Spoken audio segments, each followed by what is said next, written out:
extraordinary in a popular level. But I mean, you're talking to me and asking me what I think. I mean, my opinion is just poor Tom Baker's opinion. No, I think most of it lamentable. But then I'm not overpowered by what we produce in the United Kingdom, and we're supposed to be the best in the world. So we tell ourselves.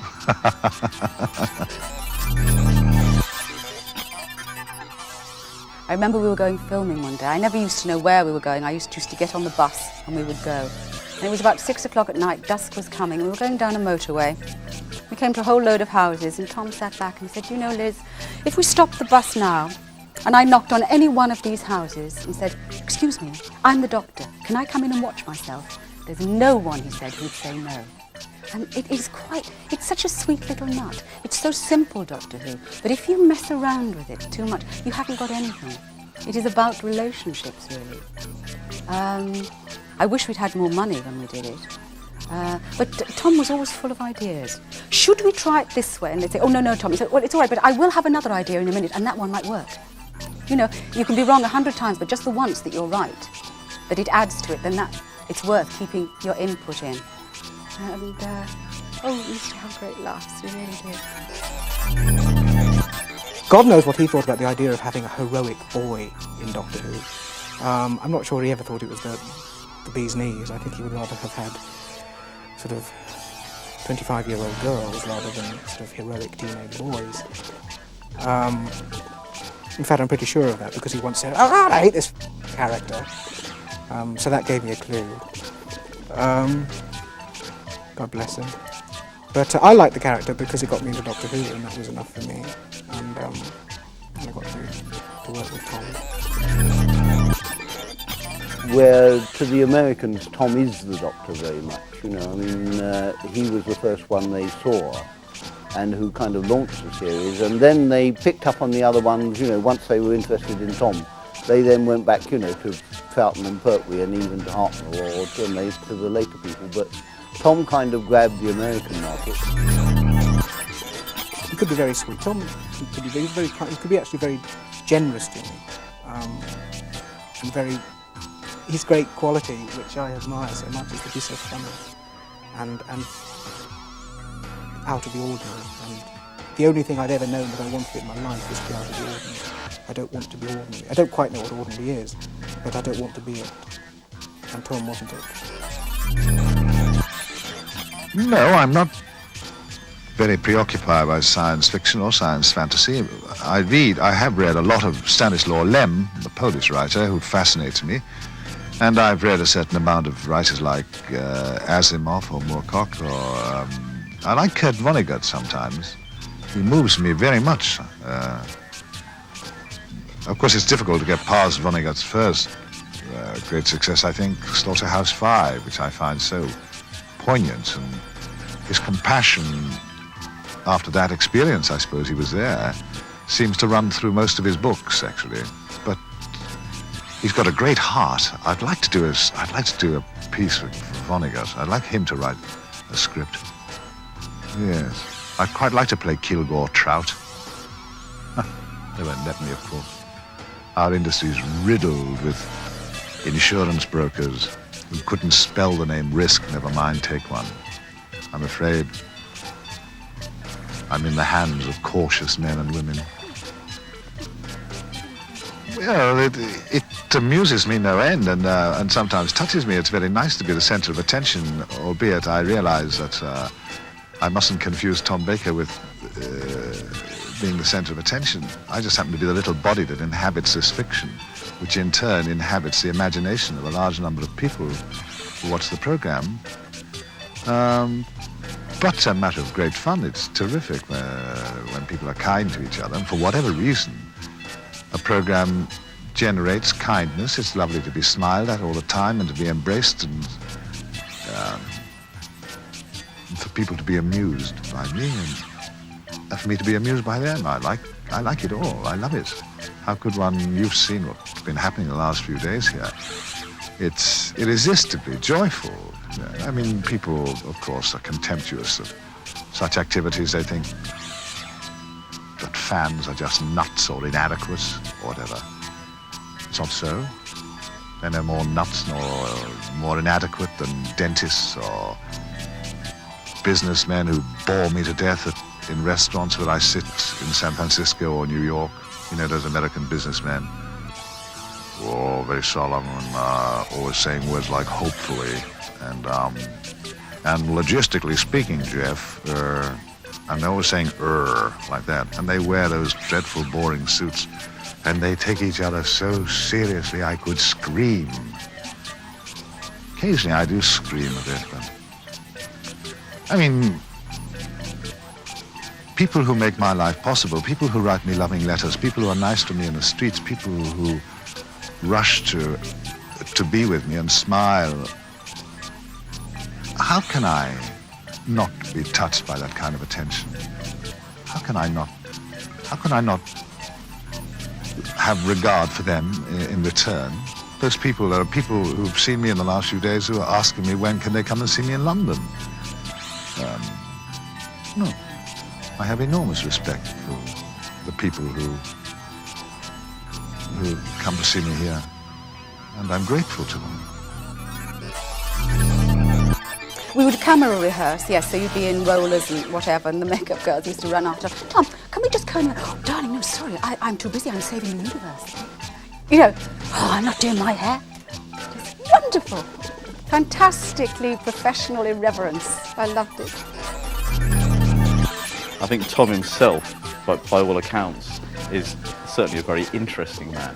He's certainly unconventional in many senses. He's not, he doesn't come across when you hear him talking about himself as a person, but almost as an actor himself. You know, like this incredible.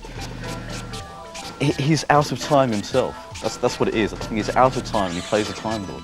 So he plays a character who sort of transcends, you know, our existence in a way. You know, he's beyond there. He is an alien. Tom Baker was born an alien. He might have been born in Liverpool, but you know, he was born an alien. I'm quite sure. He's a very distinctive actor indeed. Very distinctive actor. I've seen Tom in other things where you sit up and look at him, and you do. And rushing on ahead at a convention 4 years ago, in 93, you know, the 30th. I mean, Tom could get up on stage. He could recite the telephone book, and people would be fascinated. He might not be talking about the program at all. I remember at Hammersmith, he went on talking about this dog in Muswell Hill. At the end, I said, actually, I know that dog, Tom, because I live in Muswell Hill. Tom, the early years of Tom, I would say, you know, he was kind of riding the crest of a wave, you see, because it was flagging a little at the end of the track. The Pertwee era, though I say it myself, was a huge success, and John went out on a high note. So Tom inherited, you know, a prime-time successful show which everybody loved, and carried it, you know, for many, many years. Certainly, for the first 4 or 5 years of Tom's time, he did as well as we had done, or better, you know, and the viewing figures were excellent. They were up, you know, 10, 11 or 12 million, which were excellent for those folks, you know. Obviously, it's kind of like the Conservative government. You stay in too long, you start facing problems. The atmosphere on Doctor Who with Tom could be fraught, and there's no point in pretending that it couldn't. In some ways, I think I wasn't really equipped to deal with that fraughtness, because I really was too young and inexperienced and stupid. But he could suddenly be unbelievably sweet and generous. He was very nice to me in many ways.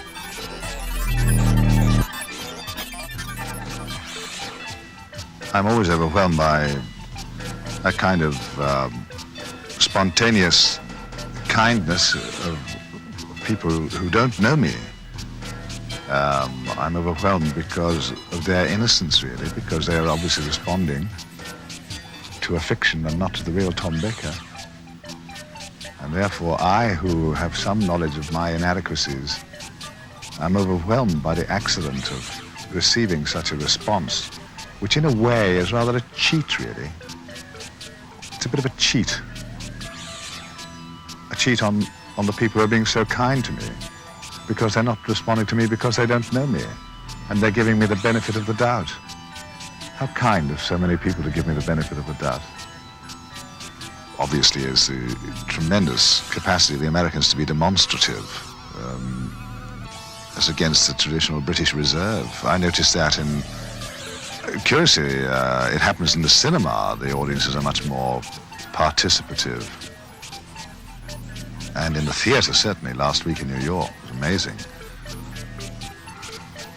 But as to people responding to me, or I beg your pardon, to the character I've played in television, I've never had it on this scale here. Also, in England, Doctor Who, for example, is considered a children's program by most people, not by everyone, but by most people, or perhaps young adults in universities. But I think that's just a sign of nostalgia or homesickness among them. Here, it's mostly young adults who take it rather seriously, find it funny, and give me the benefit of a doubt. They ascribe to me the same qualities as the character I play.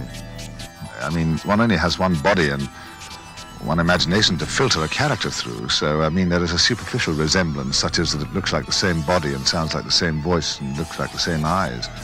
Oh, but I'm nowhere near the sort of heroic stature and sense of courage that the character has for the fans who watch it. Not at all, no. The irony somewhere, perhaps along the line, yes. I think I said to someone today, one of the things I like about the character is his capacity to be surprised. And I have a capacity to be surprised.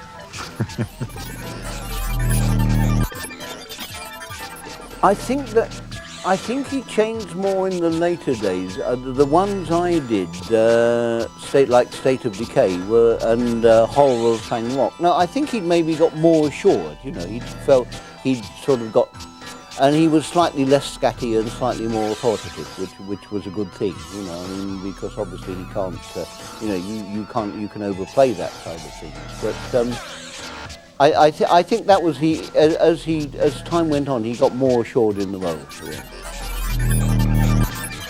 When we were doing Hand of Fear, the last one, I think that they were a little anxious that we must not film the last scene as the last scene, in case it got a little too, whatever, maudlin, whatever the word is.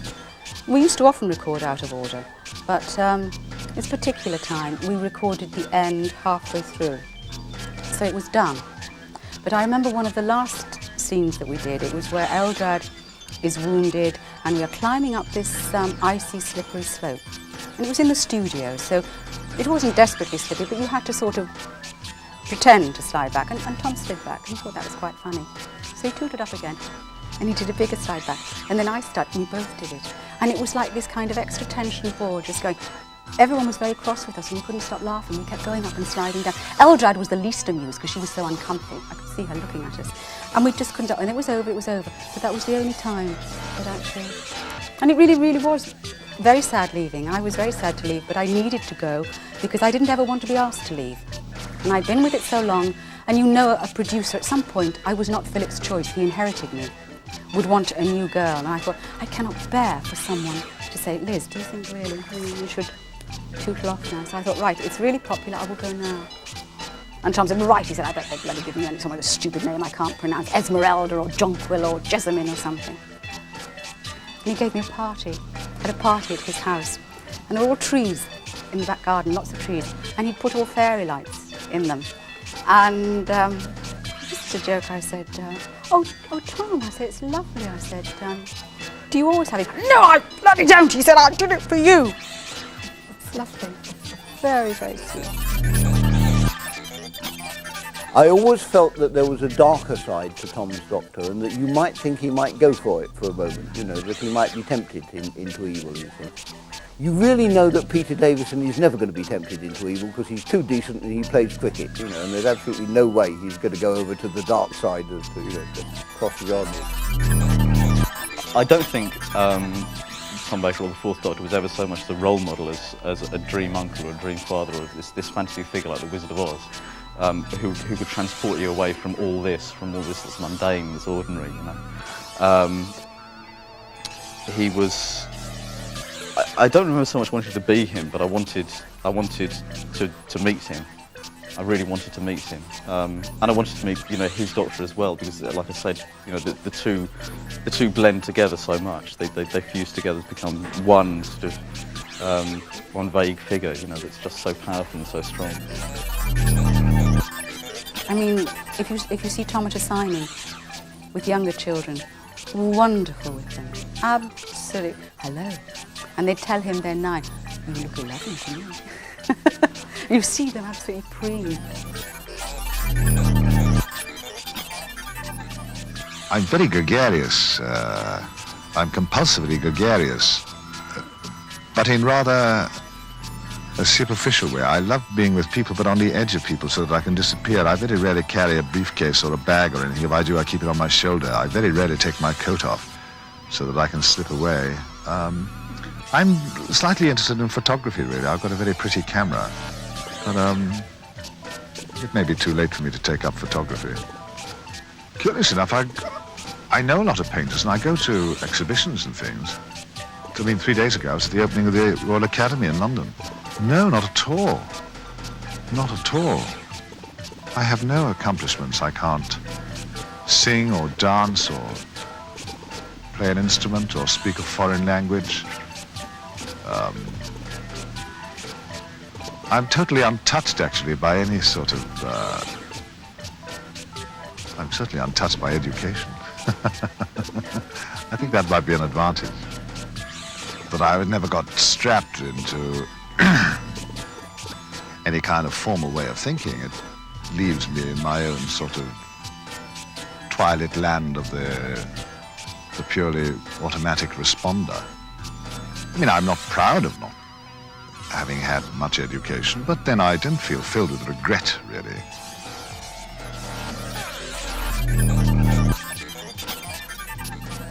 But one of the projects we'd always wanted to do was we'd always seen this connection between the Doctor and Sherlock Holmes, and which is part of the reason why the Master was invented, because the Master is the Doctor's Moriarty, it's his master villain, you see. So when we were doing the classic serial, I said to Barry, why don't we do a Sherlock Holmes, and let's do one of the short novels, The Hound of the Baskervilles, which, again, you see, which is the best-known Holmes title, and it will make a good 4-parter. And why don't we have Tom to play the Doctor? So that show was set up with the idea of we had Tom to play Sherlock Holmes. So that show was set up with the idea of Tom playing Sherlock Holmes, yeah. And in fact, we would say to directors, because that you go around and choose your director, offer them a job. Not would you like to direct The Hound of the Baskervilles, but would you like to direct Hound of the Baskervilles with Tom Baker playing Sherlock Holmes? He was always part of the package from very early on. And I think Tom is associated with that slightly later period. Although the very, very last year, he's being held in check by another new producer. And he becomes very sombre on screen, very sort of funereal, and I think maybe he's almost playing it as if his time is up, way before he's actually said, he's not going to be there. Tom's contribution was really quite amazing. I think he's a wonderful Doctor. I think John was a wonderful Doctor. They're both very, very different, and I feel very, very fortunate that I worked with them both, and also very fortunate to have had the producers that I had. Barry Letts, who chose me, and Philip Hinchcliffe. They really were very, very supportive. I mean, the fact that he had the part for 7 years seemed to me that, in fact, it suited him to have the part for 7 years, and then he thought, right, that's right. I think Jelly Babies has got a lot to do with it. And I think the hat has a lot to do with it, the scarf. Of course, I have a vast amount to do with it, its ongoing success and popularity too, but I think Tom also made a contribution. Tom Baker was by far and away the most successful Doctor in terms of ratings, viewers, identification, merchandising. He was, it's like a tidal wave spreading out before him.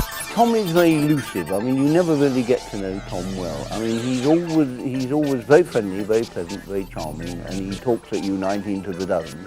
Whether you actually know the real person, I don't know. I think he's actually kind of quite a private person, and maybe even a shy person underneath it, who doesn't want to somebody. I mean, the last time I actually met him was in a bookshop in Charing Cross Road, and I was buying an old thriller by a writer called Manning Coles, who wrote in the 40s and 50s, long forgotten now. And I was buying this, and somebody sort of looked over my shoulder and said, "Oh, Manning Coles, Tommy Hambledon. Yes, I like those." And it was Tom. And it was really a nice kind of moment, to meet him again and to find that we enjoyed the same obscure writer. That was a very kind of Tom-like sort of encounter, I think. Now, you talk about icons here, and that is what Tom Baker is as the Fourth Doctor. He is an icon. I am nomadic, yes. And even when I stay somewhere, I change my telephone number a lot. Like sometimes every 6 weeks, my friends are so treacherous, they give my phone number away. And I don't like that.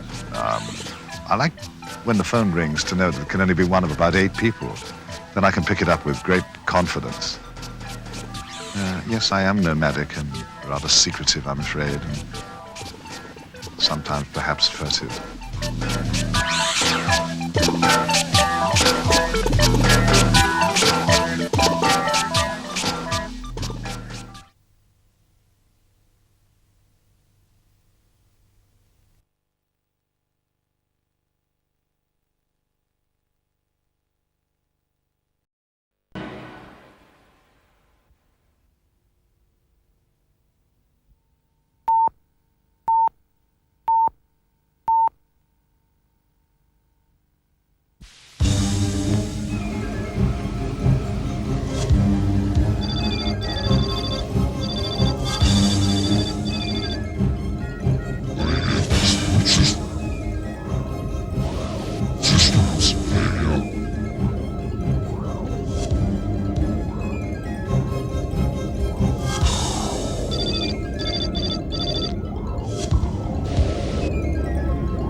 On the upside, the brain at platform V.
Ticket, please.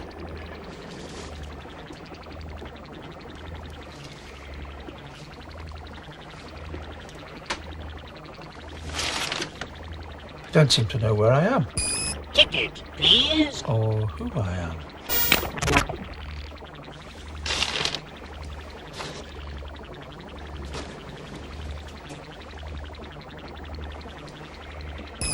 Thank you.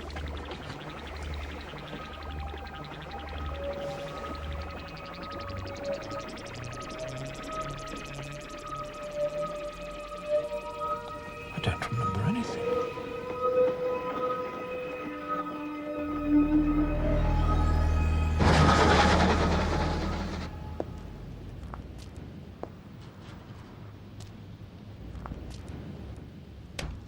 Hello?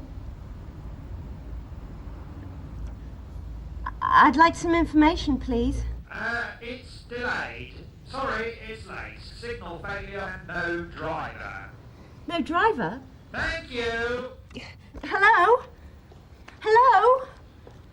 Late again. Typical.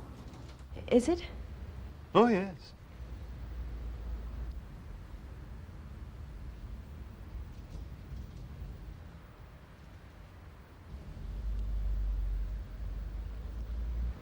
Is there something the matter?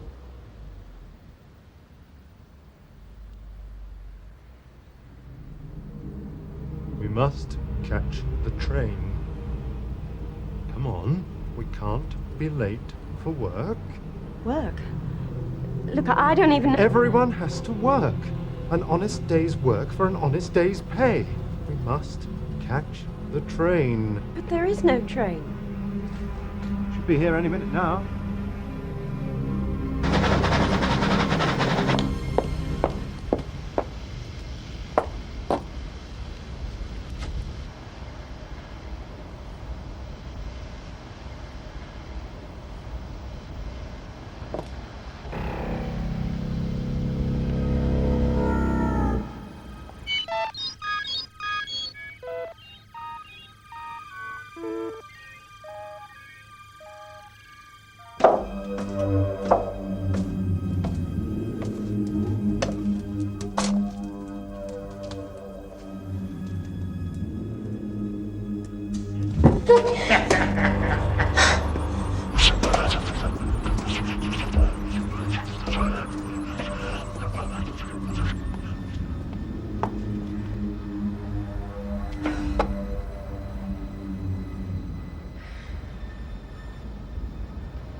Good.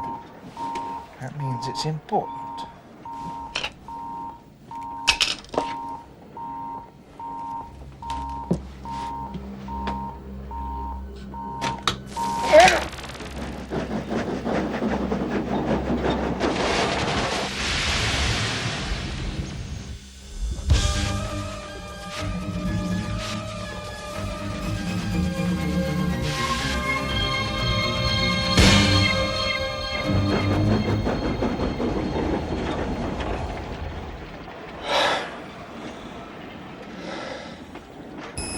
Please return to your seat.